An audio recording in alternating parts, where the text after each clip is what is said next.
जिस यूसुफ पठान ने क्रिकेट के पिच पर छक्कों की बरसात कर कभी भारत का सिर गर्व से ऊंचा किया था, जो यूसुफ पठान टीम इंडिया के लिए 2007 वर्ल्ड कप, 2011 वर्ल्ड कप में इंडिया को रिप्रेजेंट कर रहा था, वो आज जब देश की असल पिच पर इंडिया को रिप्रेजेंट करने की बारी आई तो अपना बैट नीचे क्यों रख दिया? वो आज खामोश क्यों हो गया? जब भारत को अपनी एकजुटता और आतंक के खिलाफ जीरो टॉलरेंस का संदेश सारी दुनिया को पहुंचाना था, तब यूसुफ पठान अलग क्यों हो गया? क्या देश से बड़ा कुछ हो सकता है यूसुफ पठान? क्या ममता बनर्जी की पार्टी लाइन इतनी मजबूत है कि आप भारत के सम्मान को भी पीछे छोड़ दें?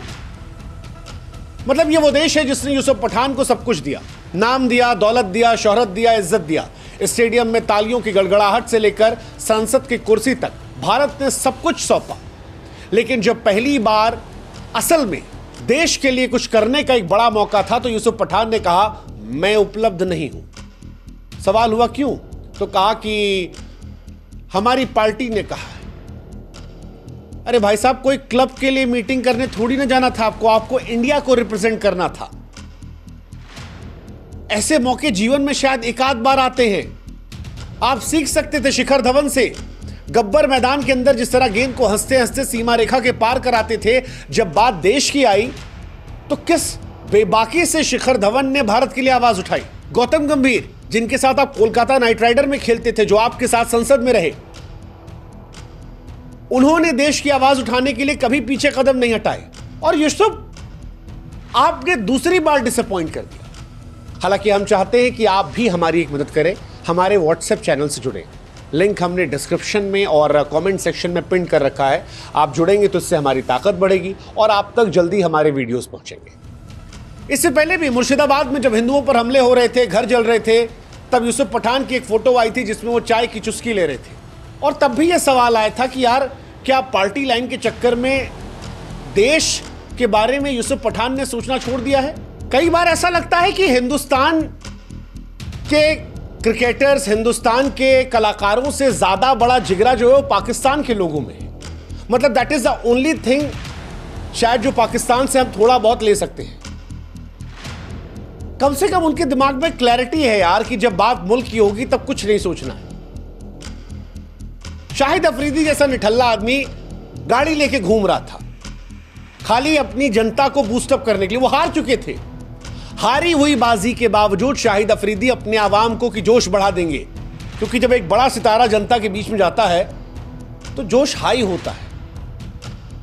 और हिंदुस्तान तो जीती हुई जंग में है भाई। आपको सिर्फ जाकर इंडिया को रिप्रेजेंट करना था।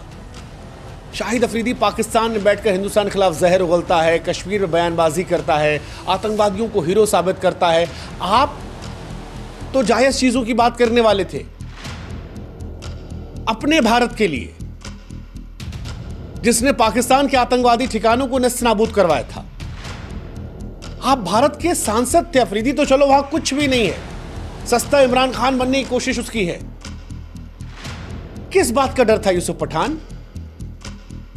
कौन नाराज हुआ था? सरहद पार कोई फैन थे नाराज हुआते, या वोट बैंक गिर जाता आपका? बहुत बहुत डिसअपॉइंट किया है यूसुफ पठान ने, और उतना ही डिसअपॉइंट ममता बनर्जी ने भी किया है। ममता बनर्जी कहती है केंद्र ने हमसे सलाह नहीं ली इसलिए यूसुफ पठान नहीं जाएंगे। अरे ममता दीदी, जब सीए, एनआरसी, रोहिंग्या, सीमा सुरक्षा पर बोलना होता है तब तो आप बोल देती हैं। तब नहीं आ रहा था केंद्र का मामला है, आप स्टेट की चीफ मिनिस्टर हैं। जब पाकिस्तान के खिलाफ दुनिया में भारत का पक्ष रखने की बात थी तो फिर क्या मतलब था? किसको नाराज करना था ममता दीदी? आपको भी पॉलिटिक्स करना था, करवा लिया आपने पॉलिटिक्स। आपने मना कर दिया, शुभेंदु अधिकारी ने कह दिया कि देखो भैया, यूसुफ पठान को इंडोनेशिया जैसे मुस्लिम देश भेज रहे थे ताकि इंडिया को रिप्रेजेंट करें। आपने मौका छीन लिया क्योंकि यूसुफ पठान के इलाके में मुसलमान बहुत हैं। ये सब शुरू करवा दिया आप लोगों ने। यूसुफ पठान, आप अगर इंडिया को रिप्रेजेंट करने जाते, आप अपने इलाके के मुसलमानों का मान बढ़ाते। आप ओवैसी साहब से सीखो। ओवैसी ने कैसे कहा कि AIMIM का नेता बाद में, अभी इंडिया को रिप्रेजेंट करना। उमर अब्दुल्ला सीखो यार, शशि थरूर से सीखो। ओवैसी जहां से आते हैं वहां उतने मुसलमान नहीं है जितना यूसुफ पठान के बहरामपुर में थे। 52% मुस्लिम आबादी है। अगर वो चाहते तो इन सब को रिप्रेजेंट करते हुए इंडोनेशिया जाते और वहां पर देश के मुसलमानों का और देश का मान बढ़ा देते। लेकिन यूसुफ पठान के अंदर जिगरा नहीं है। मुर्शिदाबाद में वक्फ बोर्ड के विरोध में भी जब हिंदुओं को निशाना बनाया गया था तब बेशर्मी से चाय पीते फोटो खिंचवा ली थी और लिखा सब शांत है।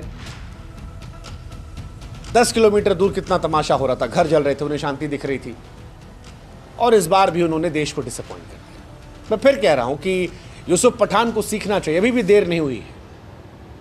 पार्टी लाइन से आगे भी कुछ है, देश की बात है। ये मौके रोज नहीं आते यूसुफ। आज हृदय में पीड़ा हो रही है इसलिए आपसे शिकायत कर रहे हैं, क्योंकि आप क्रिकेट खेलते थे महाराज। 140 करोड़ लोगों ने आपके लिए एक साथ तालियां बजाई है।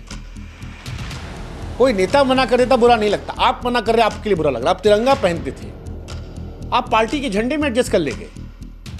अरे सीखे कुछ शशि थरूर से, कांग्रेस के नेता हैं। कांग्रेस मना कर रही थी, कहे देश पहले है, लेकिन यूसुफ पठान पार्टी की आड़ में छिप गए। क्या संदेश दे रहे हो? देश से ज्यादा विचारधारा, वोट बैंक जरूरी है। ये पहला मौका था यूसुफ भाई, आप चूक गए। 28 जिंदगियां गई थी, भारत ने उसके बाद बदला लिया। 51 सांसदों के 7 प्रतिनिधिमंडल 33 देशों में जाएंगे भारत का गौरव बढ़ाने। हर पार्टी के लोग होंगे, आपको भी मौका मिला। ये कोई T20 मैच नहीं था यूसुफ पठान, कोई लीग क्रिकेट नहीं था जिसको आपने कहा कि मेरा मन नहीं, मैं नहीं खेलूंगा। ये भारत के सम्मान की बात थी। यूसुफ पठान, तुमने क्रिकेट में भारत का झंडा बुलंद किया था, हम सब आपका सम्मान करते थे। लेकिन आज जब देश को आपकी जरूरत थी तो पार्टी का झंडा आपने चुन लिया। यह मौका था दुनिया को दिखाने का यूसुफ कि भारत वो देश है जो आतंक के खिलाफ एक है। पश्चिम बंगाल में हमलों के बाद आपने चाय की चुस्की और खामोशी चुनी थी, और इस बार देश के झंडे के ऊपर पार्टी का झंडा। ये डिसअपॉइंट करता है। शिखर धवन, गौतम गंभीर जैसे खिलाड़ियों की हिम्मत से आप सीख सकते थे। शशि थरूर की देशभक्ति, ओवैसी की देशभक्ति, उमर अब्दुल्ला की देशभक्ति से आप सीख सकते थे। वो आईना दिखाती है। बड़े अफसोस से कहना पड़ रहा है कि दुश्मन मुल्क में शाहिद अफरीदी को ही देख लेते हैं। हमारे कलाकारों को भी उधर देखना चाहिए, उनके कलाकार कैसे स्टैंड ले लेते हैं। वो गलत होकर भी, हार कर भी अपने मुल्क की हौसला अफजाई के लिए खड़े हैं, आप जीत कर भी पीछे हट गए। दुखद है, अफसोस है। अभी भी यूसुफ वक्त है, कह रहे हैं आपसे कि भारत के लिए बोल दो, पार्टी के लिए वक्त है। अंदर की आत्मा को जगाओ। वो जो जनगण मन तुम करते थे खड़े होकर, करो, उसका मान रखो और जाकर धुआं धुआं करो। अभी भी वक्त है, जाकर ये बताओ कि ममता बनर्जी की टीएमसी से बड़ा देश है। वो जो लाखों लोग तुम्हारे लिए तालियां बजाते थे, जिन्होंने तुम्हें शोहरत दी, दौलत दी, इज्जत दी, संसद तक पहुंचाया, उनका मान रखो। भारत की आवाज बनो। कोई आईपीएल टीम का सिलेक्शन नहीं था, भारत के सम्मान का सवाल था। सीखो साथी खिलाड़ियों से। उम्मीद करते हैं यूसुफ तुम करोगे।